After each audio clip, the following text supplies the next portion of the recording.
দেশকে কিছু না দিয়ে মারা যাব, এটা তো হয় না। গার্মেন্টস হচ্ছে একটা garbage industry, with due respect. আপনি পড়াবেন এবং গবেষণা করবেন, দিস ইজ নট রাইট। আমার 27 বছর জীবনে শুনি নাই বিশ্ববিদ্যালয় থেকে কোনো সরকার ট্যাক্স নেয়। বৃহত্তর ময়মনসিংহের জামালপুর জেলার নিভৃত গ্রাম রাজাপুরে জন্মগ্রহণ করেন professor doctor ABM Shawkat Ali. আমার জন্ম আমার বাবার বাড়িতে, এটা জামালপুরের একটা গ্রাম, তখন বৃহত্তর ময়মনসিংহ ছিল আর কি। গ্রামের নাম রাজাপুর। ছোটবেলা থেকেই ভীষণ মেধাবী ও কৌতূহলী শওকত আলী শৈশব পেরিয়ে স্কুল ও কলেজ জীবনে সান্নিধ্য পেয়েছেন প্রফেসর যতীন সরকার, গোলাম সামদানি কোরাইশির মতো গুণীজনদের। আমার কলেজ লাইফ কেটেছে ময়মনসিংহ, আমি নাসিরাবাদ কলেজের ছাত্র। আমার বিখ্যাত শিক্ষকদের মধ্যে একজন এখনো বেঁচে আছেন, আমাদের হানিফ শঙ্কর সাহেব, রিসেন্টলি ওনাকে ইত্যাদিতে নিয়ে আসছেন প্রফেসর যতীন সরকার, গোলাম সামদানি কুরাইশি, যার নামে আমাদের ময়মনসিংহ যদি কখনো আসেন প্রেস ক্লাবে কুরাইশি চত্বর করা হয়েছে। ওনারা হলো বিখ্যাত ফিলোসোফার। আমার মনে হয় আমি বিজ্ঞানের ছাত্র হলেও সাহিত্যের যে একটু টাচ পেয়েছিলাম, এটা ওনাদের জন্য ময়মনসিংহ নাসিরাবাদ কলেজে। বিজ্ঞানের ছাত্র হয়েও তাদের মাধ্যমেই সাহিত্যের বিকাশ ঘটেছিল তার মধ্যে। স্কুল ও কলেজ জীবনে প্রথম হয়ে ভর্তি হন রাজশাহী বিশ্ববিদ্যালয়ের বিজ্ঞান বিভাগে। আমি এন্টার সায়েন্স ফ্যাকাল্টিতে ফার্স্ট হই রাজশাহী বিশ্ববিদ্যালয়ে। ওই জন্যই আসলে রাজশাহী বিশ্ববিদ্যালয়ে যাওয়া। তারপরে আপনাদের দোয়ায় রাজশাহী বিশ্ববিদ্যালয় যখন বের হই, তখন আমি ফার্স্ট ক্লাস সেকেন্ড হয়ে বের হই। এরপর কুষ্টিয়া ইসলামী বিশ্ববিদ্যালয়ে শিক্ষক হিসেবে 3 বছরের শিক্ষকতার ইতি টেনে এবিএম শওকত আলী স্কলারশিপ নিয়ে পিএইচডি গবেষণার সুযোগ লাভ করেন অস্ট্রেলিয়ার মোনাস ইউনিভার্সিটিতে। শিক্ষকদের দেখতাম তারা কিভাবে সম্মান পায়, তারা কিভাবে বসবাস করে, আমরা তাদেরকে কি পরিমাণ পাহাড় সম শ্রদ্ধা করি। এসব মিলায় যখন মাস্টার্সের রেজাল্ট ভালো হলো, তখন মনে করলাম যে শিক্ষক হয় আমার জন্য ভালো হবে। আমি জয়েন করলাম ইসলামী বিশ্ববিদ্যালয় কুষ্টিয়া। আপনারা জানেন বাংলাদেশ স্বাধীন হওয়ার পরে প্রথম বিশ্ববিদ্যালয় হচ্ছে ইসলামী বিশ্ববিদ্যালয়। যাই হোক, ইসলামী বিশ্ববিদ্যালয়ে থাকা অবস্থায় শিক্ষকদের একটা জানেন সর্বশেষ ডিগ্রি, সেটা নিতেই হয় পিএইচডি। আল্লাহ সুবহানাহু ওয়া তাআলা কাইন্ড ছিলেন, একটা স্কলারশিপ পেয়ে গেলাম। আমি মুনাসে পিএইচডি করতে গেলাম। এবিএম শওকত আলী পিএইচডি গবেষণার সময় জীবনের গুরুত্বপূর্ণ মানুষ হিসেবে সান্নিধ্য পান মেলবোর্ন ইউনিভার্সিটির প্রো ভাইস চ্যান্সেলর কেট স্মিথের। মুনাসে পিএইচডি করতে গিয়ে আসলে জীবনকে অন্যভাবে চিনলাম। আমার যিনি পিএইচডি সুপারভাইজার ছিলেন, উনি আমার 2 বছরের ছোট। আমি অনেস্টলি বলবো, সব সন্তানই বাবা মাকে শ্রদ্ধা করে, সবসময় মাথার উপরে বাবা মা থাকে। আমার মায়ের পরে যদি কাউকে শ্রদ্ধা করি, that is my supervisor professor Kate Smith. গবেষণা শেষ হওয়ার আগে আসলে অস্ট্রেলিয়া থেকে একটা অফার পেলাম। কিছুদিন মেলবোর্নে শিক্ষকতা করলাম, পরে কুইন্সল্যান্ডে চলে গেলাম। কুইন্সল্যান্ডে অনেক দিন ছিলাম, অ্যারাউন্ড 8 ইয়ার্স। তারপর মনে হলো অস্ট্রেলিয়া অনেক দিন ছিলাম, একটু অন্য জায়গায় গেলে কেমন হয়। ফিজিতে একটা বিশ্ববিদ্যালয়ের শিক্ষক হিসেবে আসলাম, প্রফেসর হিসেবে আসলাম। সেখানে আমি ডিন হিসাবে জয়েন করেছিলাম, অ্যাক্টিভ ভাইস চ্যান্সেলর ছিলাম কয়েক বছর। আমি ফিজির বিশ্ববিদ্যালয়ের রিসার্চ অ্যাওয়ার্ড পাওয়া, ভাইস চ্যান্সেলর অ্যাওয়ার্ড পাওয়া, এবং সেটা আমার অনারেবল তৎকালীন প্রেসিডেন্টের কাছ থেকে নেওয়া। বিদেশে 24 বছরের দীর্ঘ জীবন শেষে professor doctor ABM Shawkat Ali উপলব্ধি করলেন শিক্ষক জীবন শুধুই প্রাপ্তির নয়, এই জীবনে তার অনেক কিছুই দেওয়ার বাকি আছে জন্মভূমি বাংলাদেশকে। 20 বছর পর দেশে এসেছি, আসতে পারার আনন্দটাই আমার কাছে অনেক।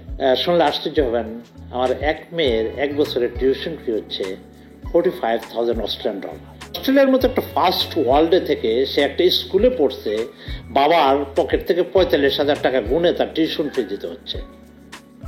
আর আমার সরকার আমাকে মানুষ করেছে, মানুষ হয়েছে কিনা জানি না, পড়ানোর চেষ্টা করেছে। আশ্চর্য হবেন, মাসে আমার কন্ট্রিবিউশন ছিল অস্ট্রেলিয়ার 20 সেন্টস পার মান্থ, সেটা হলে থাকার জন্য দিতাম। সেই সরকার সেই দেশকে কিছু না দিয়ে মারা যাব, এটা তো হয় না। সেই চিন্তা থেকে বাংলাদেশের শিক্ষা ব্যবস্থার উন্নয়নে কাজ করার প্রয়াসে দেশে ফিরে উপাচার্য হিসেবে যোগদান করলেন Bangladesh university of business and technology বিইউবিটিতে। বিইউবিটিকে নিয়ে আমার 4 বছর অনেকগুলো স্বপ্ন। তার মধ্যে একটা হলে মেন গোলটা বলি, এটাকে ইন্টারন্যাশনাল স্ট্যান্ডার্ডাইজেশন করব। বিইউবিটিতে আন্তর্জাতিক মানের শিক্ষা ব্যবস্থা পাঠদানের পাশাপাশি অধ্যয়নরত শিক্ষার্থীদের জনসম্পদে তৈরি করার স্বপ্ন দেখছেন এই স্বপ্নবান শিক্ষক। ম্যাথমেটিক্সে 1-এর আগে কিন্তু একটা নাম্বার আছে 0। আমার জিরো গোল যেটা, জিরো র্যাঙ্কিং গোল যেটা, সেটা হলো রিসার্চ বেসড ইউনিভার্সিটি। করতে পারবো কিনা জানি না 4 বছর, বাট আমি আমার চেষ্টাটা অব্যাহত রাখবো। আমার বিউবিটির ভিতরে একটা ইন্ডাস্ট্রি করতেছি, ইউনিভার্সিটির ভিতরে ইন্ডাস্ট্রি।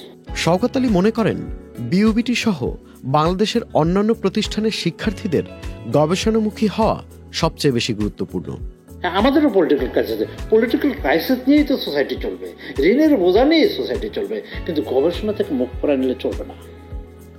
গবেষণাটা করতেই হবে, সর্বস্তরে গবেষণা, পলিটিক্স নিয়েও গবেষণা করতে হবে, বিজ্ঞান নিয়েও গবেষণা করতে হবে, সমাজ নিয়েও গবেষণা করতে হবে, কেন সোসাইটিতে সুইসাইড করছে এটা নিয়েও গবেষণা করতে হবে। তো এই জন্য বলতে যে গবেষণাটা সর্বস্তরে আপনার প্রয়োজন। আমাদের একটা ক্লাসিক্যাল থিওরি আছে, teaching and research. I don't like this, আমি এটা পছন্দ করি না। আপনি পড়াবেন এবং গবেষণা করবেন, দিস ইজ নট রাইট। আপনার যেটা করতে হবে রিসার্চ অ্যান্ড টিচিং। ক্লাসরুমে ঢোকার আগে আপনি গবেষণা করবেন, গবেষণা করে যেটা আপনি পেয়েছেন সেটা ক্লাসরুমে নিয়ে যান, ছাত্রদেরকে ওই মেসেজটা দেন, ছাত্ররা তখন আর ক্লাসে ঘুমাবে না। এ সময় তিনি শ্রমিকমুখী শিল্পায়ন থেকে বের হয়ে গবেষণা নির্ভর জাতি হিসেবে তৈরি হওয়ার ব্যাপারেও গুরুত্ব আরোপ করেন। আমরা বাংলাদেশ 2টা অ্যাক্টিভিটির উপরে সার্ভাইভ করতেছি বাংলাদেশে। একটা হলো যে আমরা গার্মেন্টসের উপরে, আর একটা হলো আমাদের শ্রমিক ভাইরা এই যে ঘাম ফেলে টাকা পাঠাচ্ছে, রেমিটেন্স। এই 2টার উপরে আসলে আমাদের দেশটা এখনো দাঁড়িয়ে আছে বলতে পারেন।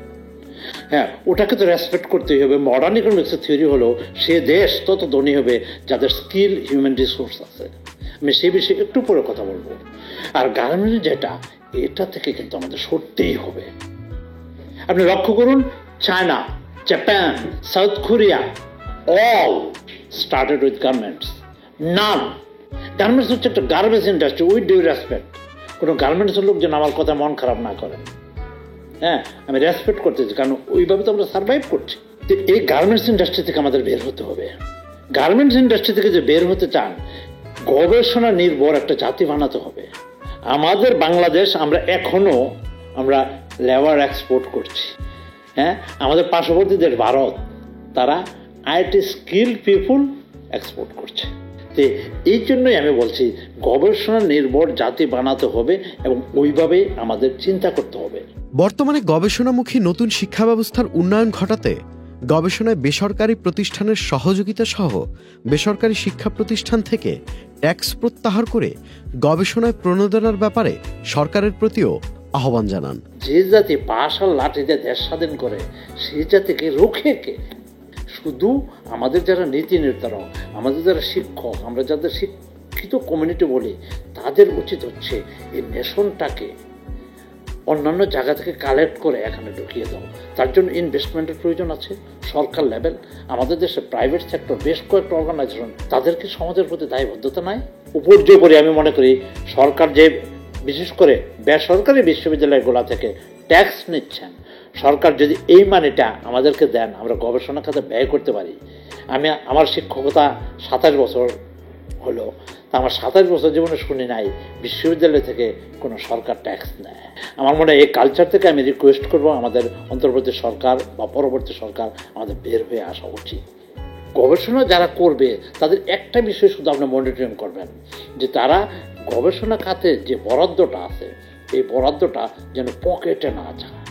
আগামীর বিউবিটি কেমন দেখতে চান প্রশ্নে শওকত আলী বলেন, গবেষণামুখী একটি প্রতিষ্ঠান হিসেবে তৈরি করার পাশাপাশি প্রতিষ্ঠানকে দুর্নীতিমুক্ত করতে সর্বপ্রথম ক্যাশলেস প্রতিষ্ঠানে রূপান্তর করাও আমার মূল লক্ষ্য। সেটা হচ্ছে রিসার্চ। এটা ছাড়া বাংলাদেশ কোনো বিশ্ববিদ্যালয় উঠতে পারবে না। এই মোটিভেশনটা আমি নিয়ে এসেছি। I want to make this university as a transparent university, specially in finance. আমি বিউবিটিকে ক্যাশলেস ইউনিভার্সিটি করব। যে কোনো পেমেন্ট যখন আসবে এটা অনলাইনে আসবে। ইভেন আমার ক্যান্টিনে খাবার বিক্রি হবে, সেটা অনলাইনে আসবে। এটা আমার একটা ফার্স্ট গোল। পাশাপাশি শিক্ষকদের নীতিনৈতিকতার উন্নয়ন সহ সব দিক থেকে বাংলাদেশকে এগিয়ে নিয়ে যাওয়ার স্বপ্নের কথাও জানান স্বপ্নসারথী professor doctor ABM Shawkat Ali. আমরা শিক্ষক স্বপ্ন নিয়ে ঘুমাই, স্বপ্ন দেখি, স্বপ্ন দেখাইতেও পছন্দ করি। যে স্বপ্নে বাংলাদেশ, বাঙালি জাতি আরো মাথা উঁচু করে দাঁড়াবে। তাদের শিক্ষা অ্যাট্রিবিউট থাকবে, তার গবেষণা থাকবে, তাদের নৈতিকতা থাকবে, তাদের ধর্ম থাকবে, তাদের সহনশীলতা থাকবে। আমাদের চাওয়ার তো শেষ নাই। এসব মিলিয়ে যেন জাতি হিসেবে আমরা একটা ভালো মানুষ হই, এটা আমি দেখতে চাই। Tanfir Limon, channel I.